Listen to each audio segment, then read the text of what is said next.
Sa për jush i ka ndodhur të bëjnë analizat e gjakut dhe mjekut ju thot çdo gjë është në rregull, është perfekt.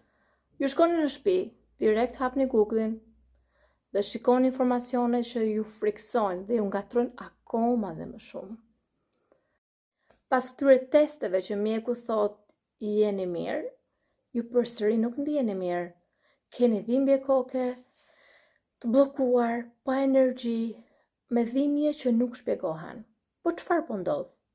Pse ajo që konsiderohet normale nga testet laboratorike nuk është normale me ndjeshmërinë tuaj? Në këtë profil do të mësojmë se çfarë do të thotë analiza e gjakut të jenë normale, jo thjesht si numra për të trembur, por të dim specifikisht domethënien e tyre, çfarë japin kur kanë ulje dhe çfarë japin kur kanë rritje. Të mësojmë mungesën e vitaminave dhe mineraleve, që shpesh nuk kontrollohen, sidomos këtu në UK, dhe pse simptomat e tuaja vazhdojnë akoma dhe kur gjaku tregon që jeni normal.